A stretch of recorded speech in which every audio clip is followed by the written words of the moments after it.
My name is Mark, and 6 months ago, I finally got tired of avoiding mirrors and making excuses for declining social invitations that involve swimming pools or beach outings. At 26, I'd spent most of my adult life as what you might generously call skinny fat. Not overweight exactly, but soft around the middle with a kind of pale, undefined physique that came from years of desk jobs and takeout dinners. I worked as a graphic designer for a small marketing firm in Denver, which meant spending most of my day hunched over a computer in a dimly lit office. My idea of exercise was walking to the coffee shop 3 blocks away, and my relationship with my body was one of mutual neglect. I ignored it, and it responded by becoming increasingly unreliable and unattractive.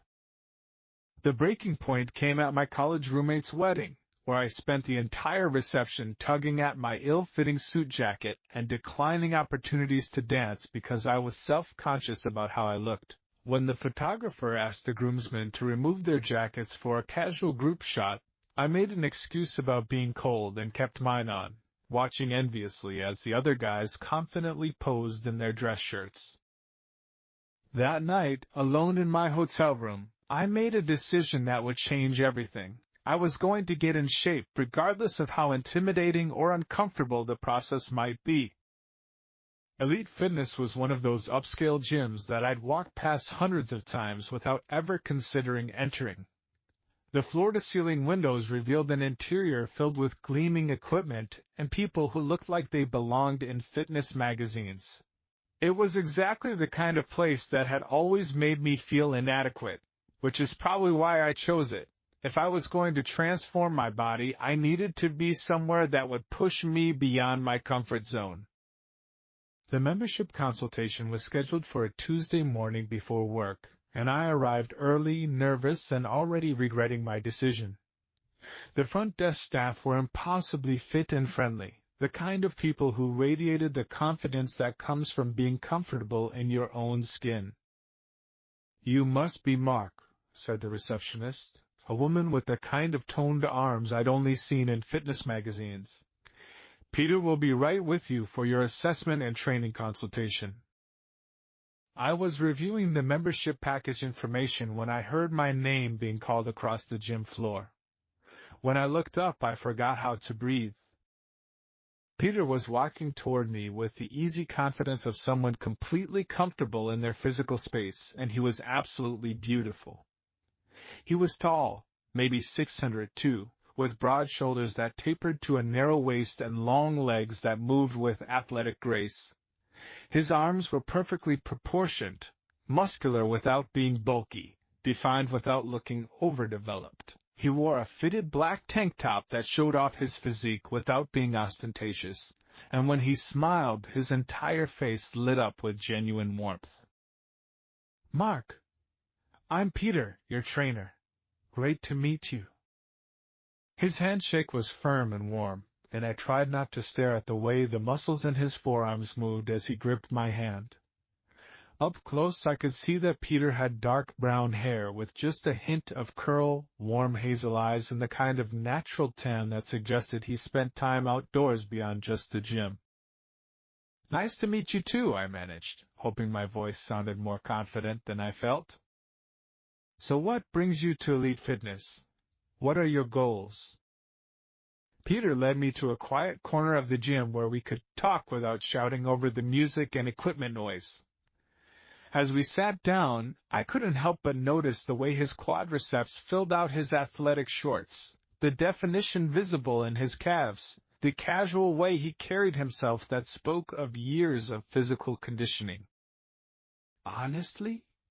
I said, forcing myself to focus on his question rather than his body. "I'm tired of being out of shape. I want to look like someone who takes care of themselves." "That's a great starting point. What's your current activity level?" "Basically non-existent. I work at a computer all day, and I've never been athletic. I'm starting from zero." Peter nodded without any judgment, making notes on his clipboard. "No problem. Everyone starts somewhere, and the fact that you're here means you're ready to make changes. Can you tell me more specifically what you'd like to achieve? I hesitated, then decided honesty was the best approach. I want to build muscle. I want to look strong instead of soft. I want to be able to take my shirt off at the beach without feeling embarrassed. Those are achievable goals with the right program and consistency. Mark, I want you to know that transformation takes time, but if you're committed to the process, we can definitely get you where you want to be. Peter's confidence was infectious, and the way he spoke about fitness made it sound less like punishment and more like possibility.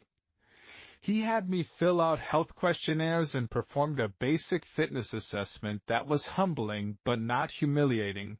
Peter managed to evaluate my current condition without making me feel judged for how out of shape I was. All right, Peter said after noting my measurements and baseline fitness levels, let's talk about your program. I'd recommend starting with 3 sessions per week, Monday, Wednesday, and Friday. We'll focus on basic strength training with proper form, gradually building intensity as your body adapts. That sounds reasonable. How long before I start seeing results? That depends on your definition of results. You'll start feeling stronger and more energetic within a couple of weeks.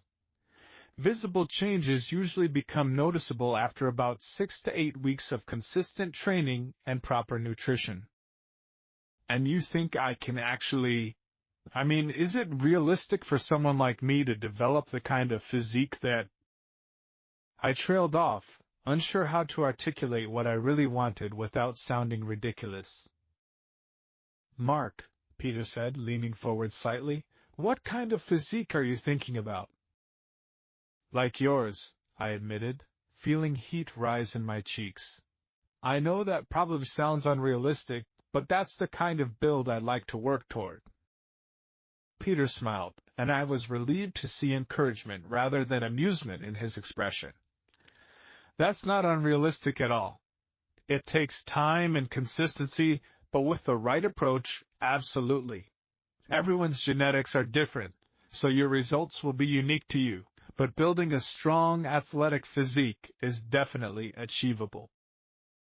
We scheduled my first training session for that Friday, and I left the gym feeling more optimistic about my body than I had in years. Peter's professionalism and encouragement had made the prospect of getting fit seem less daunting and more like an adventure I was excited to begin. My first actual training session was both harder and more encouraging than I'd expected. Peter started me with basic movements, bodyweight squats, modified push-ups, assisted pull-ups, focusing on teaching proper form rather than pushing me to lift heavy weights. Form is everything, Peter explained as he demonstrated the correct squat technique. It's better to do fewer repetitions with perfect form than many repetitions with poor technique. Watch my posture here, chest up, core engaged, weight in my heels. I tried to focus on his instructions, but it was difficult to concentrate when Peter was demonstrating exercises. His body moved with a kind of fluid strength that made every movement look effortless. When he performed squats, I could see the definition in his quadriceps, the way his glutes engaged, the stability provided by his strong core. His form was textbook perfect, but it was the natural grace with which he moved that was most impressive. Your turn, Peter said, positioning himself beside me to observe my technique. Remember, slow and controlled. Quality over quantity. As I attempted to replicate his form, Peter provided gentle corrections, sometimes placing his hands on my shoulders or back to guide my posture. His touch was professional and brief, but I was acutely aware of each contact, the warmth of his palms, the gentle pressure as he adjusted my alignment, the way his proximity made me hyper-aware of my own body. Better, Peter said after I completed a set of squats. I can see you're really concentrating on the movement. That's exactly what we want. The encouragement meant more than it should have. I'd expected a trainer to be either intimidatingly demanding or boringly mechanical, but Peter managed to be supportive without being condescending, challenging without being overwhelming. "How are you feeling?" he asked as we moved on to upper body exercises. "Tired, but good tired. Like I'm actually doing something productive." That's the perfect attitude. Mark, I want you to know that starting a fitness journey takes courage, especially when you're beginning from a place of insecurity about your body. The fact that you're here, putting in the work, that's already a victory. Peter's words of encouragement were delivered with such sincerity that I felt a rush of gratitude and something else, an attraction that went beyond admiring his physique. He was genuinely kind, patient with my inexperience, and invested in my success in a way that felt personal rather than just professional. Over the next several weeks, our training sessions became the highlight of my week. Peter designed workouts that gradually increased in difficulty, always pushing me just beyond my comfort zone without overwhelming me. More importantly, he made the gym feel like a safe space where I could struggle and improve without judgment. "Let's try adding some weight to your bench press today," Peter suggested during our sixth session. "You've been progressing really well with body weight and light resistance exercises."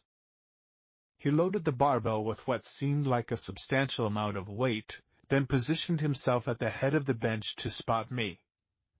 As I lay back and gripped the bar, Peter's face was directly above mine, close enough that I could see the flecks of gold in his hazel eyes. "I'm right here," he said, his hands positioned just outside mine on the bar. "Focus on controlled movement, down slowly, pause at your chest, then drive up with power."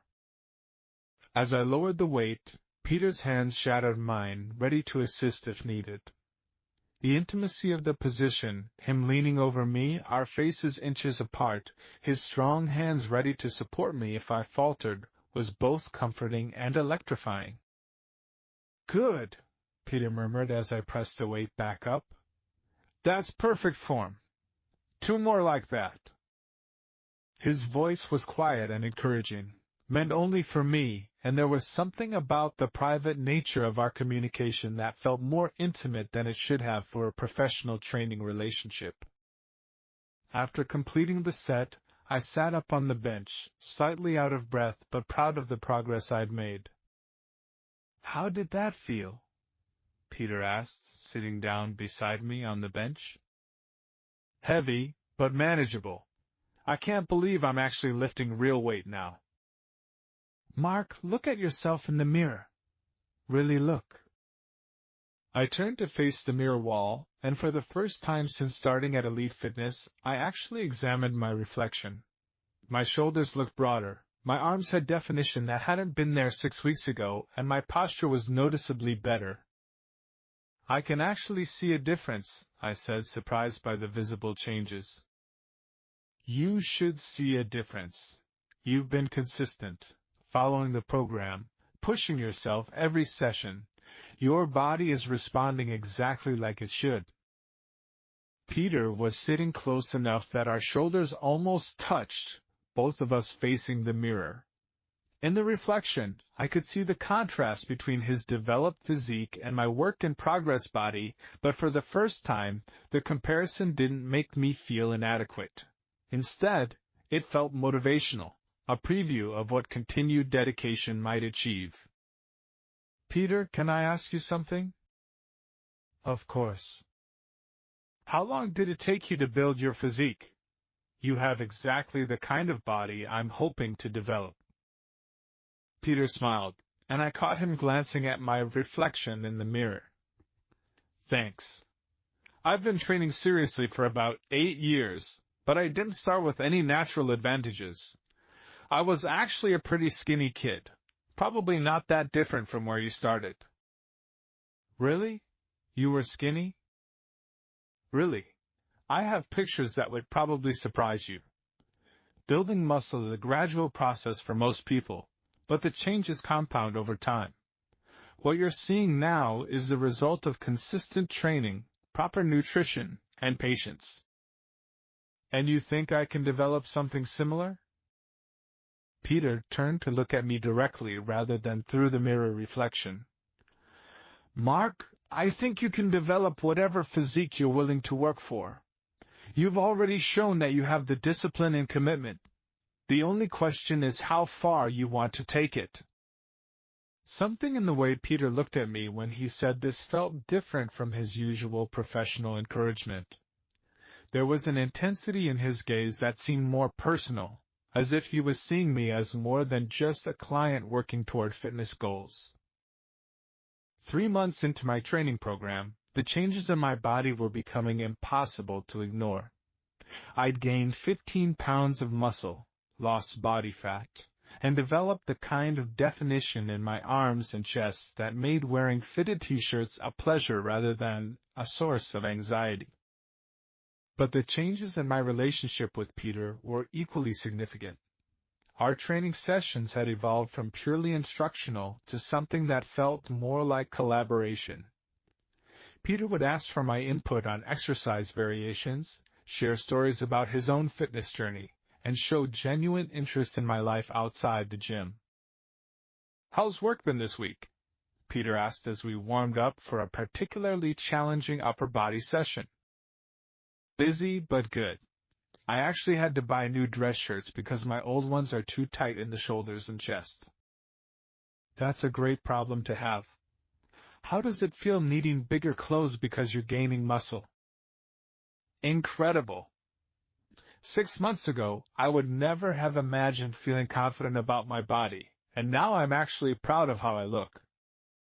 "You should be proud. Mark, the transformation you've achieved isn't just physical. Your confidence, your posture, the way you carry yourself, it's all completely different." We moved to the pull-up station, where I could now complete several unassisted repetitions, something that had seemed impossible when I first started training. "Let me see your back," Peter said as I prepared for my first set. "Your lat development has been really impressive." I pulled off my t-shirt, something I would never have been comfortable doing in public 6 months earlier. In the mirror, I could see the V-shape that was developing in my torso, the definition in my shoulders and arms that made me look genuinely athletic. "Jesus, Mark," Peter said, and there was something in his voice that didn't sound entirely professional. "Your progress has been incredible." When I turned around, Peter was looking at me with an expression I couldn't quite interpret. His eyes moved over my chest and arms with what seemed like more than clinical assessment. "Peter, everything okay?"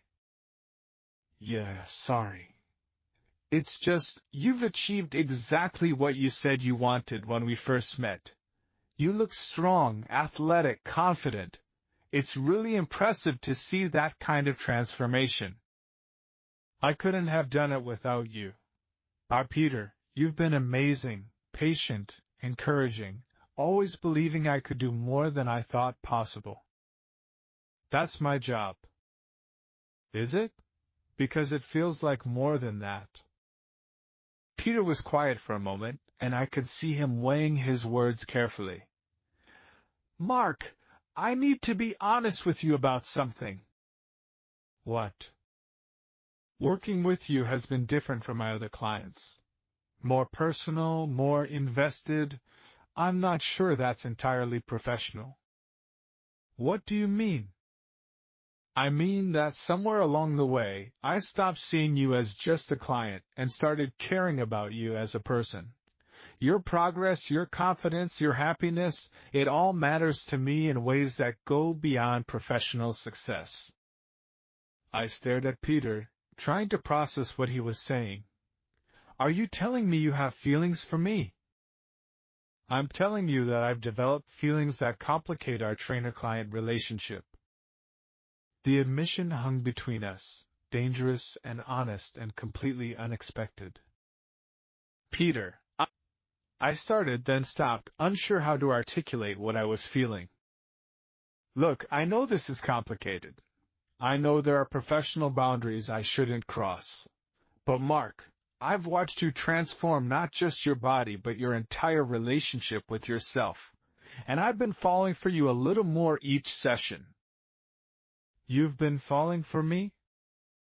The confidence you've developed, the way you push yourself to achieve goals that seemed impossible 6 months ago, the kindness you showed to other people at the gym.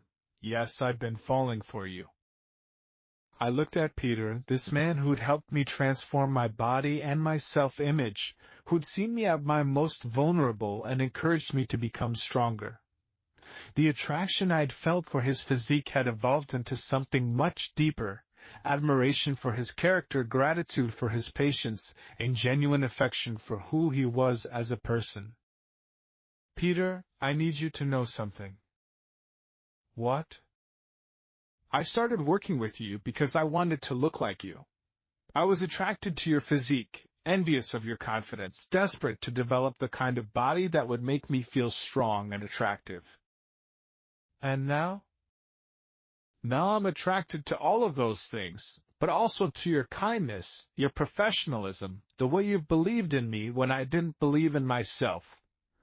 Peter, you've helped me become someone I actually like, and somewhere in that process I fell in love with you. Peter's smile was brilliant, transforming his entire face with relief and happiness. Really? Really?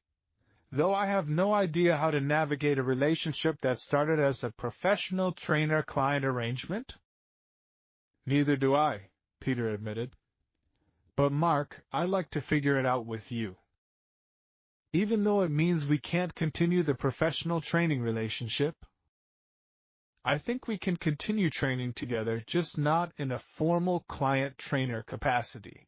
We could work out as partners, push each other, share goals. It might actually be better than the professional arrangement. And the personal side? The personal side we figure out one day at a time. But Mark, I'd like to start with dinner. Somewhere that doesn't involve protein shakes and gym equipment. Our first official date was dinner at a small Italian restaurant near the gym, and it was surreal to see Peter in civilian clothes rather than workout gear. He wore dark jeans and a button-down shirt that showed off his physique without being ostentatious, and I marveled at how comfortable he seemed in his own skin. You know, Peter said as we shared dessert, I have to admit something. What's that? I've been attracted to you for months, but I convinced myself it was just professional admiration for your dedication and progress. When did you realize it was more than that? The day you bench pressed your body weight for the first time. You were so proud of yourself, so excited about what you'd accomplished, and I realized that your happiness had become more important to me than any professional training goal. That was the same day I realized I was in love with you. Really? Really? Peter, you've given me so much more than just physical strength. You've taught me that I'm capable of achieving things I never thought possible, that my body can be a source of pride rather than shame, that taking care of myself is worth the effort. And you've taught me that helping someone transform their life is the most rewarding work I could imagine.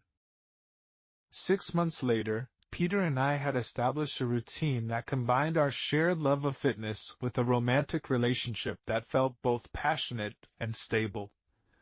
We worked out together most mornings, pushing each other to new levels of strength and conditioning. I'd continued developing my physique, eventually achieving the kind of athletic build I dreamed about when I first walked into elite fitness.